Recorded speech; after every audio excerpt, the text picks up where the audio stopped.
State of nature for Hobbes. Self-preservation. It's war of all against all. It's chaos.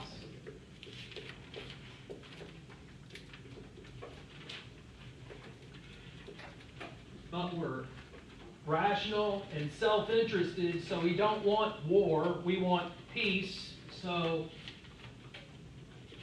self-interested, peace-seeking. Get some order, kind of political authority. Near absolute monarchy. Yeah, near absolute monarchy.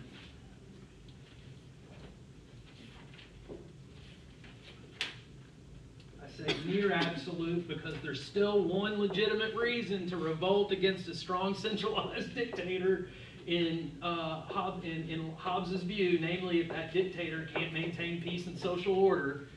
Even if they're maintaining peace through brutal tactics, right? If they can't do that, then you're justified in revolting. In the state of nature for Locke, it's relatively peaceful.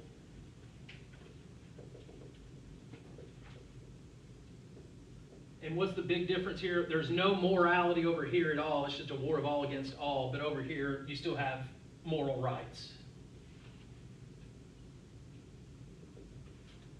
So we're gregarious. We're not isolated and trying to kill each other. We're group members. We understand that there's a public good involved still for the Locke. Reasons to enter in here. You could have given more things here. You get an independent judiciary. So plausibly impartial judges to settle disputes. You get a common law.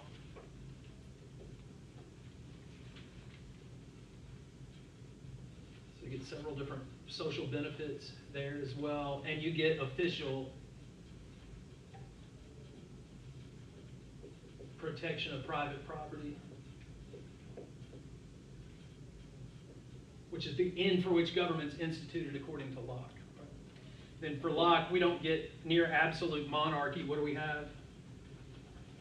Popular sovereignty. Yeah, popular sovereignty. Majority rule.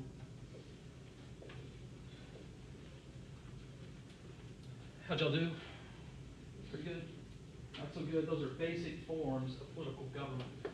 We live in a society that is deeply indebted to classical liberalism, and Locke in particular, but many others as well. So it might be a good idea to understand what kind of government you're supposed to exist in, right?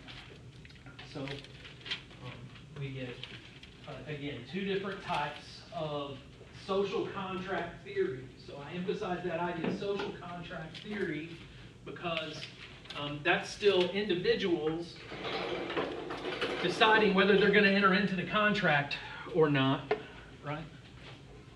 Whereas totalitarianism isn't going to respect any contracts.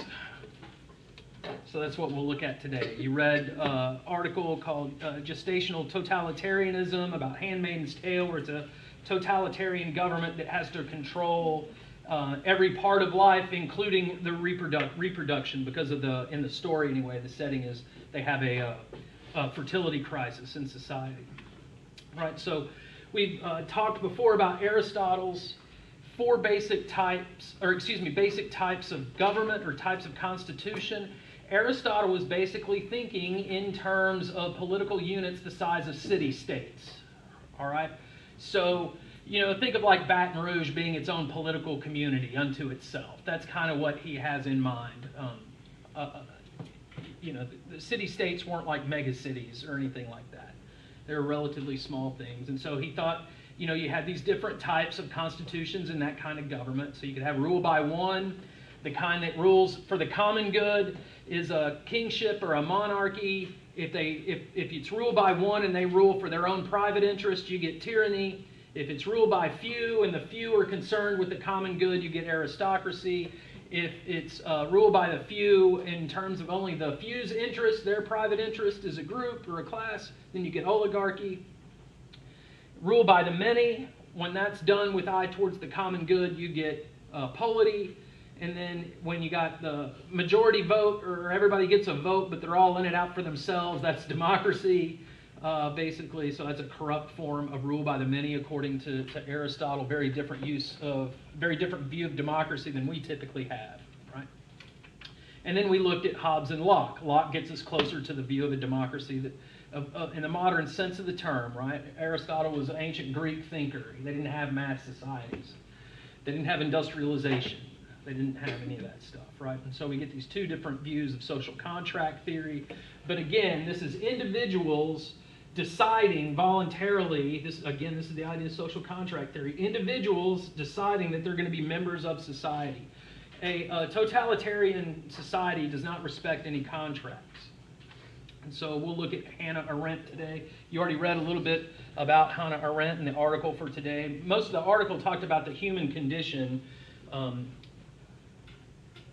where she introduces that notion of the social.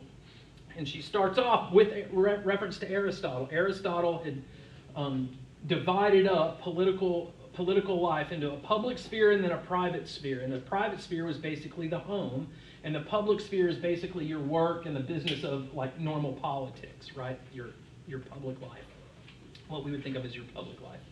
And they were gendered, right? And so the home concerns things like reproduction, raising families, birth rates, and this sort of stuff. And then the public is, this business of how to organize society. And then Arendt talks about, with the rise of modern societies, you get the collapse or the melding of the public and the private. And so many of you probably came to, and just to give you an example that maybe will hit home, many of you probably came to college. This is a college, it's a public institution, but I'm willing to bet, given the attitudes of many, many citizens in our society today, that you mainly came to college to pursue a personal goal, not the goal of becoming an educated member of the public, right?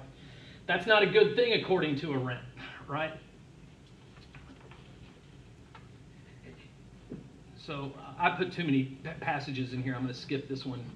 They both say the same thing. So she starts off in her book, The Origins of Totalitarianism. So it's not like we're going to get together and make a social contract, and the contract's going to be like just a more devastating version of Hobbes, right?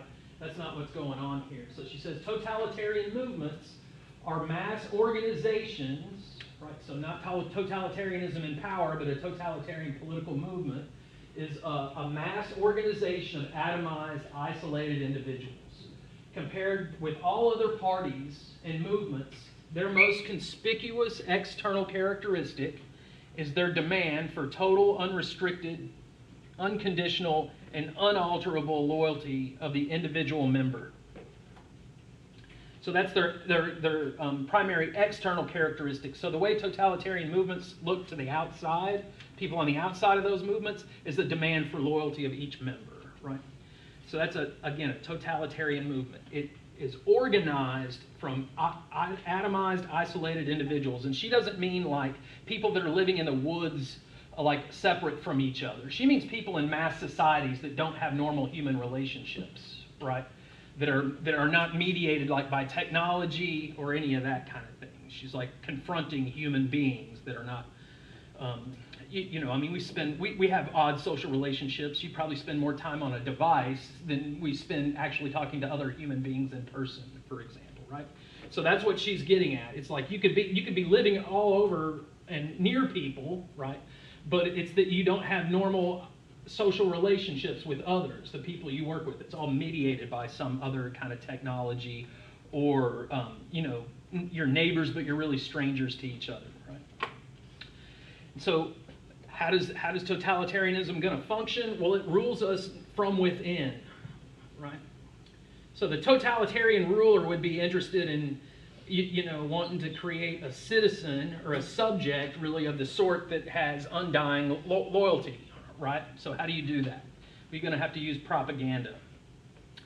So totalitarianism is never content, she writes, to rule by external means, namely through the state and the machinery of violence. So you can think of Hobbes, right, using a police force to brutally crack down on a protest that he thinks is going to cause disorder, right? Totalitarianism wants to make it so you never go bother to protest, right? So it thanks to its peculiar ideology and the role assigned to it in its apparatus of coercion, totalitarianism has discovered a means of dominating and terrorizing human beings from within. Right? So this is the big difference. It's not ruling us through public reason, which we are willing autonomous participants in. It's destroying our ability to act rationally and autonomously.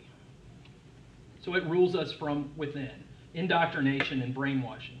Violence is brutal. Let's be more efficient and not ever let it get to violence. Let's rule them through the inside of their heads, right? So propaganda is needed for that. We'll come back to propaganda next time with dehumanization. Lots of forms of propaganda kind of do the dehumanization thing. And so propaganda is indeed part and parcel of the psychological warfare, but terror is more. Terror continues to be used by totalitarian regimes even when the psychological aims are achieved, right? Its real horror is that it reigns to perfection. As in concentration camps, propaganda disappears entirely. So both Stalinism and Nazi Germany had, work camps and concentration camps, the Gulag, right?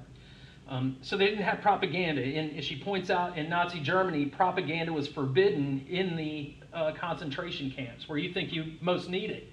But they're already so compliant that they don't need propaganda anymore in the concentration camps. So in other words, she writes here, propaganda, in other words, is one and possibly the most important instrument of totalitarianism for dealing with the non-totalitarian world. Terror, on the contrary, is the very essence of its form of government. So it's terror. It's going to rule through fear, but do so subtly. Right? Doesn't have to try and actually scare you. It can do that by, just ginning up economic anxiety in people, right?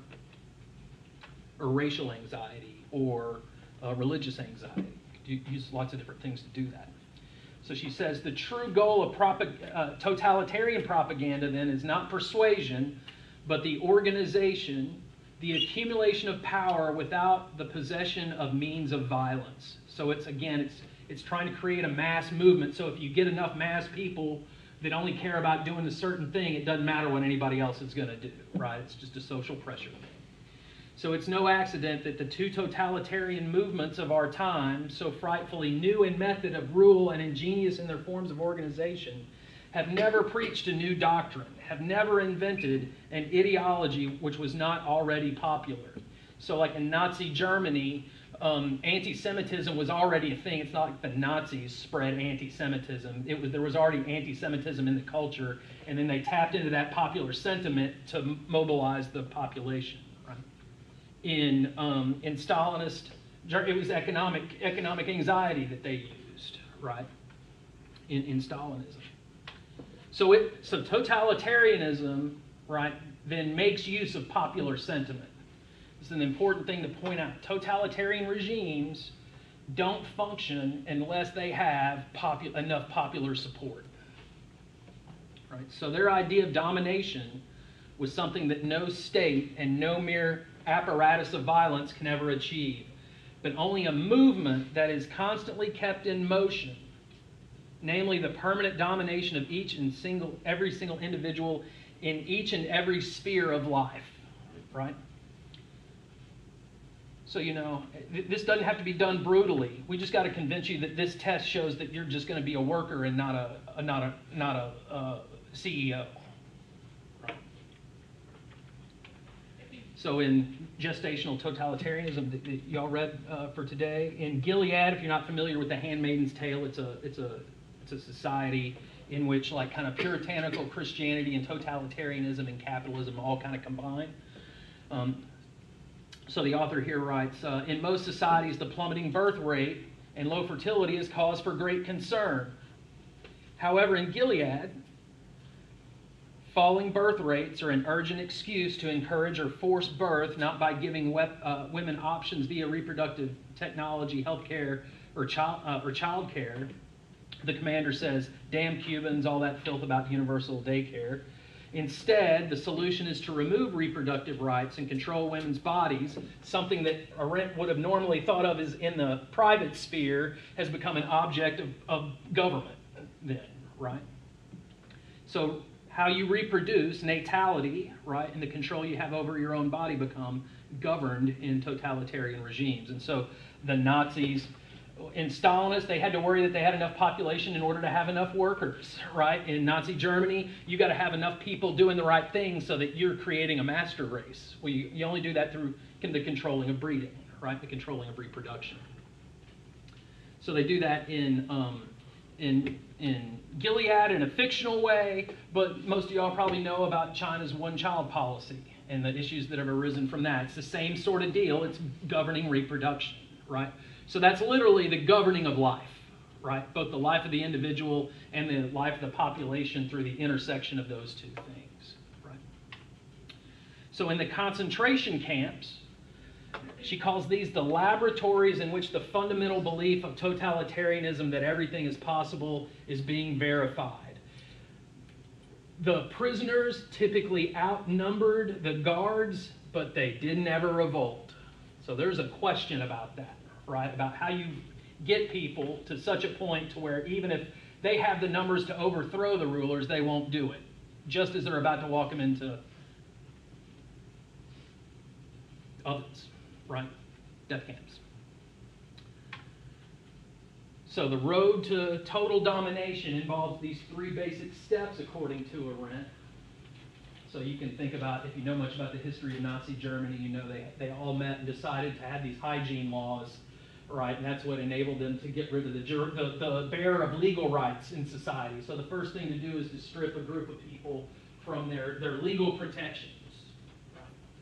Then the second thing is to eliminate the moral man. I should put those in quote marks because she has them in quote marks. So in other words, it destroys our common and natural solidarity, the natural gregarious between people. It destroys that because you've got to keep people isolated so that you can control them. Right? So it makes individual deaths meaningless. The individual life is significant. What matters is the whole. This is like the worry about collectivist forms of government, right? Is that the individual rights seem to get subsumed under that.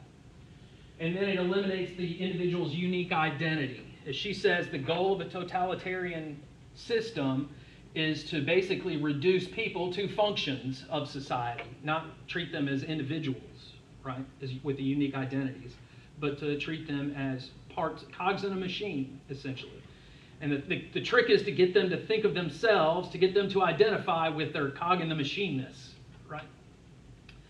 So total domination strives to organize the infinite plurality and differentiation of human beings as if all humanity were just one individual. That's possible only if each and every persona can be reduced to a never-changing identity of reactions. All we got to do is figure out how to trigger you in order to move you, right? So that's where the propaganda is going to come in. So so that each is a bundle of reactions that can be exchanged at random for any other. Right? So there's no uniqueness, it's all conformity and functionary.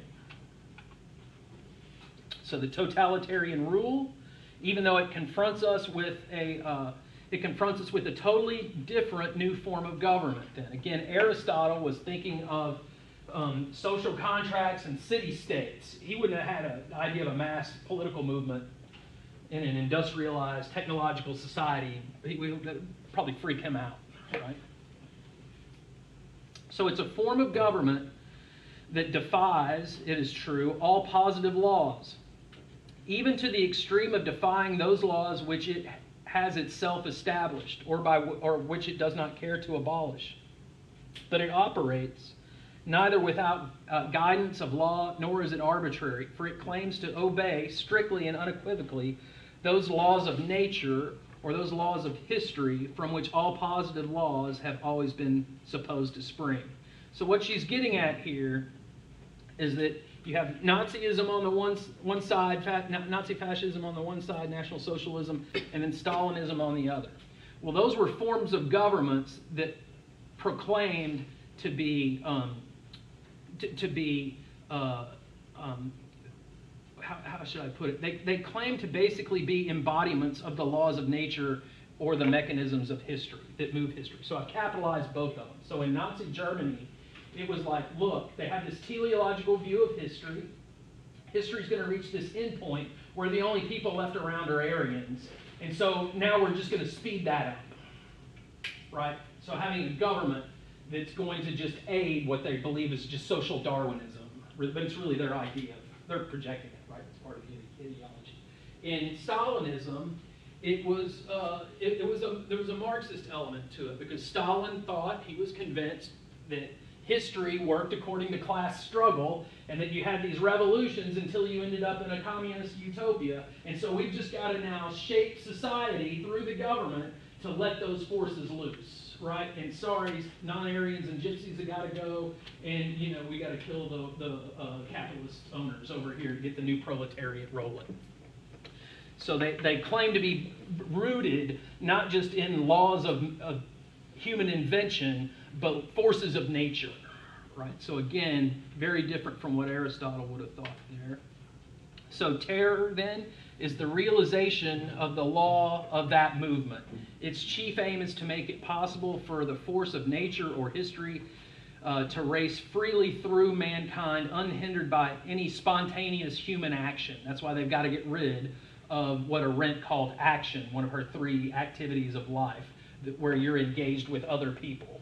It reduces the possibility of that kind of action, where you're commensurating with others. So such terror seeks to stabilize men in order to liberate the forces of nature and history. In other words, stabilize men, that means get rid of human autonomy, right? That's what that means. So terror is lawfulness, not lawlessness, which is the usual way we might think about that. So if law is the law of the movement of some superhuman force of nature or history. So totalitarian education, it's not going to be organized around trying to expose people to new information or different perspectives on the world that we live in from their own. It's going to destroy the possibility, as she says, of forming convictions in the first place. So it's the idea that like education should just be about really deadening your intellectual capacities rather than heightening them or developing them in any way. Right? So I'll just put it bluntly. If you're the sort of student that just wants to be told what to put on the test, you need to worry about whether you've been indoctrinated so bad that you're a totalitarian subject at this point. Because that's just somebody wanting to be led, right, to an authority figure, right? You get your little grade on the test, and that's what makes you happy, but we got you so dumb that all you know how to do is, that one job at work, screwing in that one part, right? So that's, again, where propaganda and ideology take hold or at work. So she says, an ideology is quite literally what the name indicates. It's the logic of an idea. Its subject matter is history to which the idea is applied. The result of this application is not a body of statements about what something is, but the unfolding of a process which is in constant change. Ideologies pretend to know the mysteries of the whole historical process, the secrets of the past, the intricacies of the present, and the uncertainty of the future because of the logic inherent in their respective ideas. So it's total predictivity. It claims total explanation of everything. That could be done through social Darwinism as a political ideology, through Stalinism, or you could see how people do that in some societies, like Kim Jong-un claims that he is a divine agent. Right? So it's about this force that I can't control. I have to do these things because it's what I was called to do. Right? So it's not concerned with particular ideas. They just pretend to total explanation there.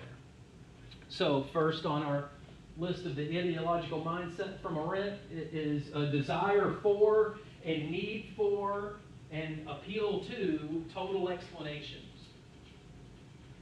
That means explanations of not only my daily activities or certain current political events, but the movement of history itself, which is taken to be necessary. So again, we're not free to, if we don't conform to it, we'll perish, right? So we've got to conform to it as part of the ideology. It disregards our actual experience, and in reality, in favor of maintaining beliefs achieved through propaganda and indoctrination. Those people didn't really. That was Antifa that did it. It wasn't, other political supporters. It was Antifa or something like that. Scapegoating involved there. And then those ideological premises are treated axiomatically, so as if they're proofs unto themselves. So again, usually you don't become an ideologue because of rational argumentation. It's because you've been like propagandized in some way, right? So getting people to treat those sorts of things just as if they are self-evident. So you can see how that sort of thing would play into things like we looked at earlier in the semester, like echo chambers. Right? So isolation is the condition then for totalitarianism. It's one of the origins of totalitarianism. We can all be in a room together, but if we're all on our computers interacting through that way, we're not really in action with one another. Right? So she says it's frequently observed that the terror can rule absolutely only over men who are isolated against each other. And that, therefore, one of the primary concerns of all tyrannical government is to bring about that isolation. Isolation may be the beginning of terror. It is certainly its most fertile ground. It always is its result. The isolation, as it were, pre-totalitarian. Its hallmark is impotence insofar as power has always come from men acting together, acting in concert. And she quotes Burke there as a traditional conservative political thinker. Isolated men are powerless by definition. So you all know the popular divide and conquer kind of attitude, right? And so in an ever-changing, incomprehensible world, right, where we're constantly in motion and constantly distracted, right, the world of the masses had reached a point where they would, at the same time, believe everything and nothing, think that everything was possible and that nothing was true. The totalitarian mass leaders based their propaganda on the correct psychological assumption that under such conditions, one could make people believe the most fantastic statements one day and trust that if the next day they were given irrefutable proof of their falsehood, they would take refuge in cynicism instead of deserting the leaders who had lied to them. They would protest that they had known all along that the statement was a lie and would admire the leaders for their superior tactical cleverness, right? So they say, oh, I wasn't duped. I know that they were duping y'all all the time, right? And so threats to totalitarianism, what are obstacles to totalitarianism? Well, intellectual, spiritual, and artistic initiatives is as dangerous to totalitarianism as the gangster initiative of the mob, and both are more dangerous than mere political opposition. So political voting isn't the biggest threat to totalitarianism. Is intellectual, spiritual, and artistic innovation and initiative is, right? So the consistent persecution of every higher form of intellectual activity by the new mass leaders springs from their more than their natural resentment against everything they cannot understand. Total domination does not allow for the free initiative in any field of life, for any activity, and again, think of activity in Arendt's sense of action there, that is not inherently predictable. Activity is always pluralistic. It always involves others in her technical sense of the term. It's not just like drinking water or something like that. Right. So totalitarianism in power invariably replaces all first-rate talents, regardless of their sympathies, with those crackpots and fools whose lack of intelligence and creativity is still their best guarantee of loyalty. Remember, she started off by saying the most obvious external feature of totalitarian regimes is their demand for loyalty. And so several key things here, according to Arendt, that make totalitarianism a new form of government. It's claimed to be based on the necessary forces of history or nature. So it claims to posit a necessity that's beyond our control, but which we must conform to. It organizes masses of socially isolated individuals. It extends fear to all spheres of life. Public-private distinction goes away. You just have what Arendt called the social, right? It rules from within via propaganda, ideology, and terror. So, if you can get people trapped in their own echo chambers, you can pretty much do what you want in terms of manipulating them. It eliminates individuality and reduces the plurality of humanity to a single, interchangeable, and compliant type of individual, and that's what total domination is. Right? So I know many, many people that are super excited to have AI do everything for them. That's really weird to me because they didn't program the AI, and that is clearly a behavior modification device. Right? It's going to change how people interact. Right? So from the article that you read today, so if we consider Arendt's great study into the origins of totalitarianism and think also of natality, birthing, right, creation, reproduction, as being a kind of origin story, it's easy to understand on a macro and micro level how the control of birth would be incredibly important to both tyrannical leaders and to the laborers, birth mothers in society. The Handmaid's Tale shows that what happens when the gain of women is overthrown by the ideological capitalism of the Gilead patriarchy. I don't know if y'all have seen this or not. It's on Hulu, but it's like a society that turns into a totalitarian regime where they got to control birth. It's the beginning of this origin, so it's both powerful and the control of which is so threatening, and that's central to Gilead. That's the way they rule. So instead of all the other nations, like they try to do things through like reproductive technology and stuff like that to increase the birth rate, but in Gilead they basically find fertile women and assign them to men, right? To then basically adopt out to the mother in the home, or the wife of the home that's infertile. So to bring this up to the present a little bit, we could worry about digital totalitarianism here. Technology, this is from Kolkenberg, who wrote a book, this is from a book called The Political Philosophy of AI. And he says, technology thus risks becoming, to pick up a phrase by Hannah Arendt, one of the origins of totalitarianism. The shift from democracy to totalitarianism does not happen just because the Führer or the chairman takes over and openly destroys democracy, for example, by means of a revolution or coup. Rather, the process is much slower, but not less effective.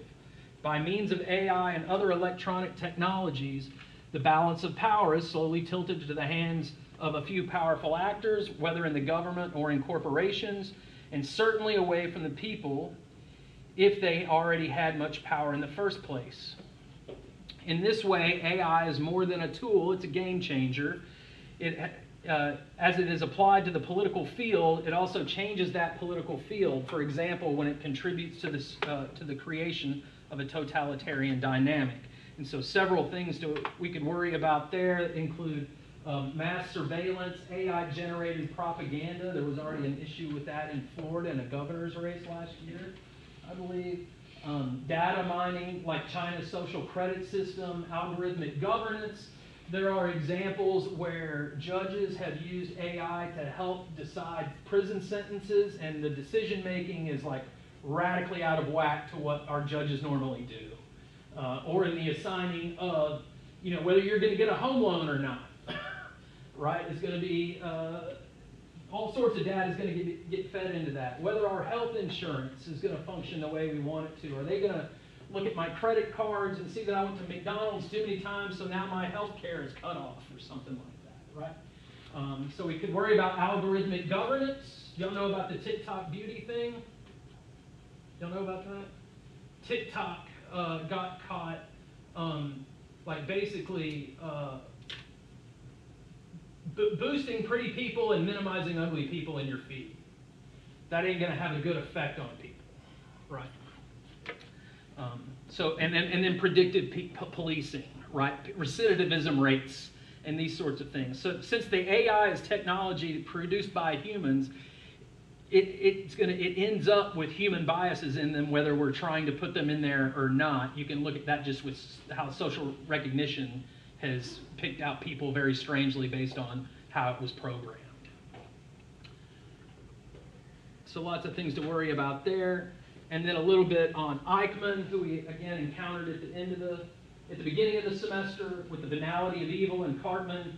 Arendt said that the banality of evil is basically thoughtlessness, right? The inability in thinking was thinking both monologically and then from the standpoint of others as well, right? Like a basic little Socratic dialogue. Well, that's the threat to totalitarianism, is it tries to minimize your ability to do that, right? So she says, this is the way things were, this law of the land based on the Führer's order. She's talking about Eichmann, who gave a really bad version of the Kant's categorical imperative and then said that it was his duty to obey the law. He couldn't will that some people sometimes break the law. So you can see what happens in a totalitarian regime. You take a principle that's supposed to be rooted in respect for all rational agents, and it becomes do what the Führer does that can get rid of these rational agents, right? So you can see how good ideas get twisted in the totalitarian mind. He was just trying to be a law-abiding citizen, she said. And so evil in the Third Reich had lost the quality by which most people recognize it. The quality of temptation, right? The apple, right? Temptation, or the idea of malicious intent, right? That's usually how, Jigsaw, I think, is probably evil, right? Jigsaw killer, right? So many Germans and many Nazis, probably an overwhelming majority of them, must have been tempted not to murder, not to rob, not to let their neighbors go off to their doom, and not to become accomplices in any of these crimes by benefiting from them. Well, that's what Eichmann did. Eichmann went to the gallows thinking he was doing the right thing. It was though in those last minutes he was summing up the lesson that is a long course in human wickedness had taught us, the lesson of the fearsome word and thought-defying banality of evil. Eichmann was not some monster. He was just a guy pursuing ordinary goals in a totalitarian context. That meant that he was aiding and abetting totalitarianism, right? So that's her point there. And so to contrast with Eichmann's thoughtlessness as the totalitarian subject, she contrasts goodness and thinking against thoughtlessness. So again, this is from earlier in this semester as well. It's a quote right out of that first article from Young back at the very first reading. She says, their criterion for goodness, I think, was a different one. They asked themselves to what extent they would still be possible to live in a peace with themselves after committing certain deeds. And they decided that it would be better to do nothing, not because the world would then be changed for the better, but simply because only on this condition could they go on living with themselves at all. Really what totalitarian propaganda does is it destroys your ability to have a conscience and think from the standpoint of the other. Right? So hence they all chose to die when they were forced to participate. To put it crudely, they refused to murder because they were unwilling to live together with any murderers, to be a murderer themselves, is her point. And so the precondition for that kind of judging is not a highly developed intelligence nor sophistication in moral matters, but rather just the disposition to live together explicitly with oneself, to have intercourse with oneself. That is to be engaged in a silent dialogue between me and myself, which since Socrates and Plato, we usually call thinking. It's just that her notion of thinking involves thinking from the standpoint of others as well, right? So it's got a critical dimension to it. That gets ruled out in totalitarianism. And so that led Eichmann to do these horrible things in the name of just trying to basically impress his bosses on her account. So just as you, Eichmann, supported and carried out, he kept saying in the trial that he was not guilty in the intended sense, like in their legal sense. He said he was not legally guilty of doing anything wrong because he was following the law of his land, right? So she says the reason why you deserved to die then was because you didn't want to share the earth with people that weren't like you. So that was her justification for Eichmann and still getting the death penalty there. So again, a little bit on Eichmann. not a monster with evil intentions, but ordinary pursuits, right? He didn't seem to be a sociopath or a psychopath, at least not in the kind of clinical ways we usually think about those things. He wasn't particularly motivated by anti-Semitism, except in order to make a show of it around other Nazis, because if you're not anti-Semitic enough around Nazis, they think you're a race traitor and kill you next. So he's motivated by career advancement. He didn't seem to express any guilt or hatred over what he had done, or remorse over it, and claimed to just be following the orders like a good citizen. Right? So sometimes a good citizen means not following orders, right? So there's a little bit of more on Arendt there. So notice the big thing here is that totalitarianism, unlike Hobbes's monarchy, it's not going to just worry about like putting down protests. It's trying to make it so that the protest never happens by governing the inside of your head. Again, rooted in these claims about total explanation of history, both past and present and future. Right? All right, questions about totalitarianism? Anybody got anything?